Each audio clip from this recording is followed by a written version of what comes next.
Voilà, nous venons de suivre donc le temps du réveil avec le prophète de l'église, Denov Bonyua-Kumu, qui nous a dit que les signes sont quelque part. Jésus-Christ apparemment est revenu, il doit être quelque part. Bon, mais avec le pasteur Ange Aluna, nous ne sommes pas trop loin de ça, puisque nous parlons, nous allons parler avec lui des esprits annonciateurs de l'avènement du Seigneur Jésus-Christ. Bonjour, pasteur Aluna. Bonjour. Je rappelle que vous êtes visionnaire de l'église La Vie en Jésus-Christ, c'est bien cela. Oui. Alors, dernièrement, vous avez parlé, vous avez abordé ce thème dans un format autre, c'était le temps du réveil, comme on l'a suivi l'autre prophète tout à l'heure. Et aujourd'hui, vous revenez en entretien et ça me permet de vous poser la question. Ça me permet aussi de faire comprendre aux téléspectateurs pourquoi vous ne dites pas signe, parce que l'autre là, il a dit signe. Pourquoi vous ne dites pas signe, mais vous préférez parler d'esprit annonciateur de l'avènement de Christ. Et quels sont ces esprits-là? Ok, merci beaucoup, M. Diaz. Les esprits annonciateurs de l'avènement du Seigneur. Alors, lorsque nous parlons de signes, oui, les signes, c'est une indication qui marque un événement. Les signes, ça nous permet de nous démontrer quelque chose. Alors, quelle est cette chose? Il s'agit de démontrer quoi? Nous sommes au temps de la fin. Et lorsqu'on parle du signe, il y a des esprits qui accompagnent ces signes. Ah, d'accord. Alors, ces esprits, M. Diaz, nous sommes dans le livre de 2 Timothée chapitre 3. Les gens vont lire ça chez eux à la maison. Du premier verset jusqu'au deuxième verset. Allez-y même jusqu'au troisième. Où Paul est en train de dire que sachez-le que les derniers jours, il y aura des temps difficiles. Pourquoi des temps difficiles? Le Seigneur nous a laissé le Saint-Esprit et le diable à son tour a libéré également ses esprits. Et ces esprits libérés par le diable et nous emmènent à démontrer ce que le Seigneur avait dit. Quand ce moment va se rapprocher, vous allez voir ces signes à travers ces esprits. Et c'est ce que nous avons abordé. Est-ce que ces esprits sont quantifiables? Est-ce qu'il y a un nombre de ces esprits-là? Oui, ces esprits sont nombreux. Ah, et lorsque nous lisons là où le verset que je viens de donner, et la Bible essaie un peu de citer ces esprits. Et les gens vont lire ça, et si force du temps ici, pour gagner du temps. Ok. Alors, nous avons parlé, le premier esprit, Matthieu 24, 4 à 5, Jésus est en train de tirer l'attention. Il dit, il nous met en garde. Il dit que personne ne puisse vous séduire. Donc, le premier esprit ici, c'est l'esprit de séduction. Nous avons annoncé ça, mais j'aimerais faire un petit récapitulatif. Et l'esprit de séduction, c'est l'esprit qui permet d'égarer. C'est l'esprit qui permet de faire tomber les gens et leur écarter du vrai chemin du Seigneur afin de rentrer dans les faussetés. Alors, nous avons encore dit quel vise cet esprit? Cet esprit vise les élus. Cet esprit vise les appelés de Dieu. Cet esprit vise ceux qui ont une étoile. Cet esprit vise ceux qui ont des promesses. Et cet esprit, en bref, vise ceux qui ont un avenir. Cet esprit ne vise pas n'importe qui. Cet esprit, c'est que M. Diaz, Dieu l'a appelé pour quelque chose. Et cet esprit affecte cette personne afin d'écarter Diaz, M. Diaz, du chemin que Dieu a tracé pour lui. D'accord. Alors, je vais faire quand même une petite pause, pasteur, parce que vous êtes suivi ici, nous sommes suivis. Pas seulement par des chrétiens, aussi des non-chrétiens. Parce qu'en vous écoutant, des gens, vous pouvez transformer des vies, vous pouvez changer, vous pouvez convertir des gens. Justement. Alors, les gens aimeraient bien comprendre, l'esprit de séduction, il est contrôlé par qui? L'esprit de séduction est contrôlé par le diable. Par le diable. Oui. En fait, finalement, Dieu ne contrôle pas ces choses-là. L'esprit de séduction échappe à Dieu. Parce que comment Dieu peut permettre que ses élus soient jetés en pâture comme ça, l'esprit de séduction? Oui, mais Dieu n'abandonne pas. Et la parole de Dieu est claire, M. Diaz. Et que la foi vient de ce que l'on entend, et ce que l'on entend vient de la parole de Dieu. Donc, M. Diaz qui prête son oreille à n'importe quel discours, et là, vous êtes exposé. Dieu, c'est un Dieu de principe. Donc, lorsque j'écoute un discours, si ce n'est pas le discours de Dieu, je n'ai pas à me lancer dans ce discours et de prêter mon oreille.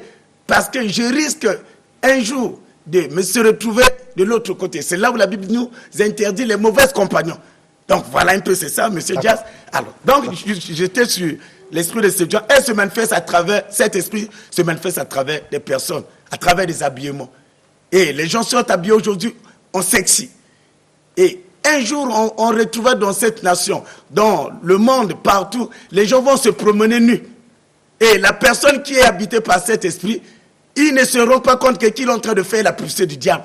Et lorsque on est nu et on a des modes où... Lorsque vous dites qu'ils sont nus, ils sont sexy, mais vous, chaque jour vous nous dites ici retour à la parole, retour aux origines, restauration. Mais à la base, à l'origine, les gens étaient sexy. Oui. Donc, elles étaient sexy. À la base, à l'origine, bien sûr, mais entre-temps. Rabbi ne change pas, il reste le même, c'est ce que vous nous dites. Mais pourquoi ça doit changer aujourd'hui? Ça doit changer parce que Rabbi ne change pas, mais nous sommes les humains. Et l'habillement hier, les gens avaient comme habillement la peau des animaux et ainsi de suite. Oui. Alors maintenant, le monde... C'était juste des caches-sexes. Aujourd'hui, on repart à ça. Est-ce que c'est mauvais? On ne repart pas à ça. C'est là où le diable en profite, M. Diaz. Okay. Alors, donc je disais que vit cet esprit, il y a le séducteur et sa victime. Et les deux personnes ont deux visions différentes. Le séducteur, il est comme un piège. Et la victime croit que c'est un ami. Je suis M. Diaz, je suis un séducteur. M. Diaz pense que le révérend Ange Aluna, c'est un pasteur. Alors qu'au-delà de moi, je suis un piège pour toi. Voilà deux visions différentes que les gens ne se rendent pas compte et que je suis là pour annoncer et c'est un peu de parler de cela. Donc le piège, ce n'est pas seulement en dehors de l'église, même dans l'église, on peut trouver des pièges. Oui, pourquoi pas, monsieur. Aujourd'hui, nous avons l'ennemi dans le dit. Il s'est infiltré aujourd'hui. Nous voyons les sœurs en Christ, nous voyons les frères s'habiller comme dans le monde. Et vous êtes dans une église, et pour un nouveau converti, la personne, au lieu de suivre la prédication, la personne sera désorientée par une sœur qui est mal habillée et avec toutes ses cuisses exposées. Alors, même le prédicateur, s'il n'est pas rempli, et ça peut vous emmener à une distraction donnée. Nos amis donc du message de la fin chez les Branham là-bas, ils ont raison de faire que les femmes s'habillent, de faire une certaine dictature du vêtement de l'habillement. Ne parlez pas de la dictature. La Bible nous compte concernant l'habillement de la femme. Donc c'est bien en fait ce qu'ils font. Une tenue descendante, donc une tenue qui doit couvrir la nudité. Et on n'est pas là à exposer ses parties intimes. Et voilà un peu, donc ils ont raison, c'est la Bible qui nous le dit. Okay. Alors, d'où cet esprit, comme je l'ai dit, elle ne vise pas, c'est un esprit qui ne vise pas n'importe qui, mais vise les personnes appelées. Alors, nous avons le deuxième esprit, c'est l'esprit de l'hypocrisie. Et un esprit qui est en train de causer des ravages aujourd'hui. Écoute ce que dit 1 Timothée 4, 1 à 2.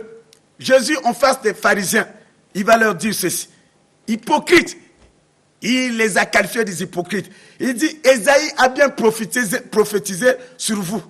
Il dit, ce peuple m'honore des lèvres, mais son cœur est éloigné de moi. Alors, nous comprenons à travers la prophétie d'Ésaïe que Jésus a eu à le rappeler aux pharisiens. Donc, qui est un hypocrite? L'hypocrisie, c'est le manque de sincérité. Parler de l'hypocrisie, c'est le manque de la franchise. Parler de l'hypocrisie, c'est le manque de la vérité. Alors, nous comprenons comment reconnaît-on un hypocrite. Un hypocrite à double face, M. Diaz. Il parle de sa bouche autre chose, mais au-dedans de son cœur, il pense à autre chose. Et tu te laisses, si tu n'as pas le discernement, et tu vas te laisser égarer et entre les mains d'un lion. M. Diaz, si vous avez un collaborateur hypocrite, si vous avez une femme hypocrite dans la maison, si le téléspectateur qui me suit, si vous avez un homme hypocrite, sachez-le que vous avez un ange du diable. Il faut le chasser. Mais la Bible dit écartez-vous de ces gens-là. Okay. Vous devez vous retirer. L'hypocrisie est en train de causer les dégâts dans même le milieu chrétien. Okay. C'est les serviteurs qui se disent homme de Dieu. Oui, homme de Dieu. Mais au fond de cœur, c'est autre chose. Et nous assistons aujourd'hui, il y a ceux qui sont en train d'empoisonner les autres. Alors, quelqu'un qui parle du Seigneur ne peut pas commettre de telles choses. Donc, c'est tout un esprit. Et tout ça là, ce sont les signes qui nous annoncent le retour de notre Seigneur. Un hypocrite est forcément un séducteur aussi. Un hypocrite, il est le voisin du séducteur. Et ils sont des voisins. S'il s'agit de simple de matérialité, c'est là, ils vivent dans une même ruelle. Et ils sont peut-être séparés d'un seul mur, si vous pouvez me le permettre. Alors, vous comprenez que l'hypocrisie, il parle autre chose et à son cœur, il exprime une autre chose. Alors, nous avons encore un autre esprit, c'est l'esprit de trahison. Et parler de cet esprit, la trahison, c'est l'action de trahir. Et c'est aussi l'abus de confiance. Quelqu'un que vous lui avez donné la confiance, que ça c'est mon épouse, ça c'est mon mari, ça c'est un collaborateur. Quand je ne suis pas là, c'est lui qui prend la relève. Tu as confiance en lui, alors il y a autre chose qui se trame au-dedans de lui. Il a un esprit, c'est-à-dire l'esprit de la déloyauté. Alors, qu'est-ce qu'il faut faire? Ici, la personne est animée par, celui qui est animé par cet esprit, il est appelé par un traître. Il est qualifié d'un traître. Et parler de cette action, et ici, ça se passe au niveau des proches. Parler de l'esprit de la trahison n'émane pas de quelqu'un qui est de l'extérieur. Et parler de cet esprit, c'est les proches, comme ce qui s'était passé entre Jésus-Christ et Judas Iscariote et Jésus-Christ. Jésus-Christ, Jésus lui a fait la confiance, lui a donné la confiance et lui a donné même de gérer les offrandes de l'église du Seigneur. Voilà, c'est Judas qui va tourner la mèche, c'est Judas qui va accomplir autre chose, qui va trahir. Et cet esprit, c'est cet esprit qui est en train de animer et l'église du temps de la fin, c'est cet esprit qui est en train de causer beaucoup de dégâts. Et ceci dans tous les, même au milieu politique, même au milieu ecclésiastique. Et excusez-moi si on peut prendre, lorsque c'est les gens qui sont des amis, deux sœurs, et c'est l'autre qui va détourner le mari de l'autre. C'est tout un esprit.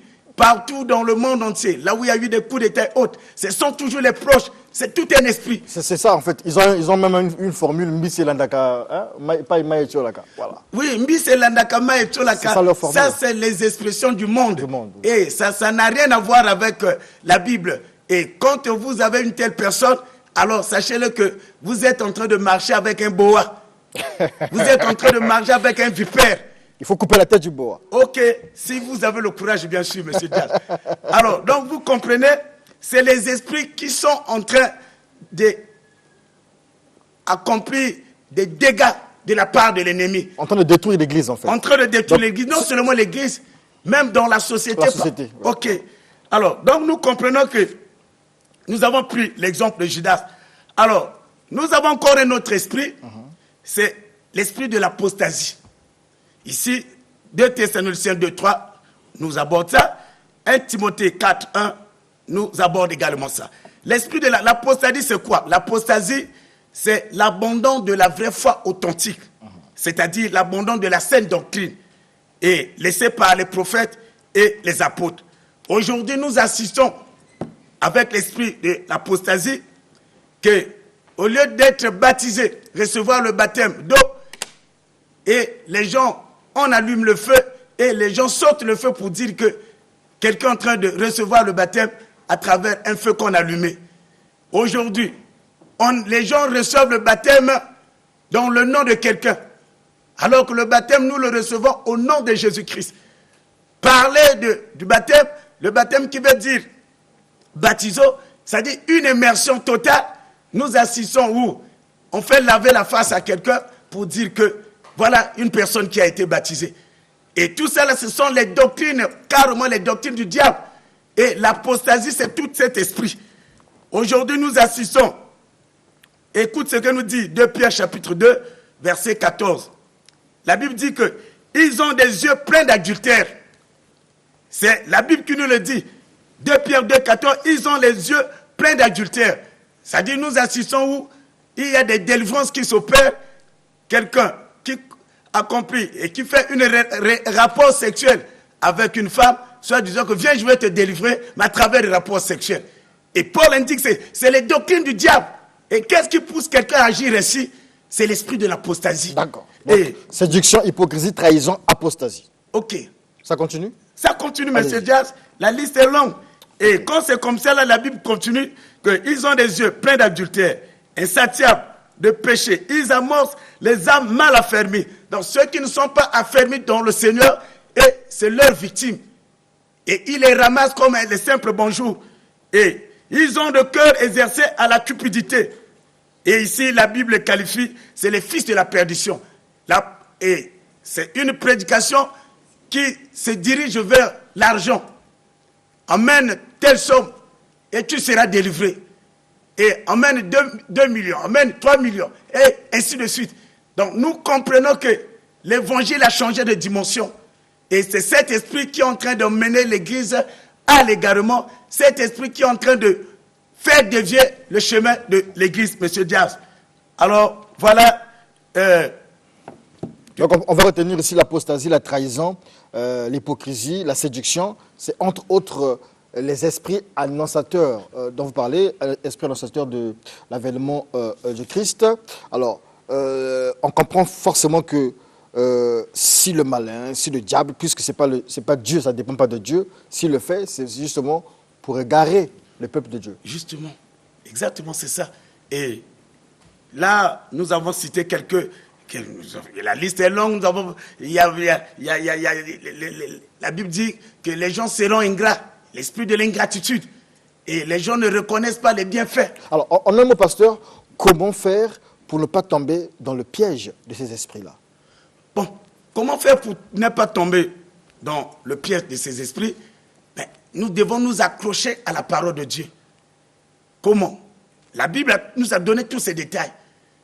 Et Philippiens nous dit que tout ce qui est pur, que tout ce qui est agréable, soit l'objet de nos pensées. Donc, lorsque nous devons contrôler nos pensées, lorsque une mauvaise pensée t'arrive, tu fais ce qu'on appelle l'autodélivrance. Tu intercèdes au-dedans de toi pour refouler cette pensée. Parce que tout ce qui n'est pas pur, et tu dois éviter d'entretenir de telles choses. Maintenant, celui qui est un ami qui est pour toi, nous avons connu les rébellions dans les églises, ainsi de suite. Alors, qu'est-ce que c'est? Une mauvaise pensée t'arrive déjà pour dire que ça, c'est la femme d'autrui. Ça, c'est l'homme d'autrui, ainsi de suite. Mais quand cette pensée t'a faite, alors on est des humains. On peut penser, mais entre-temps, on doit éviter de garder cette pensée.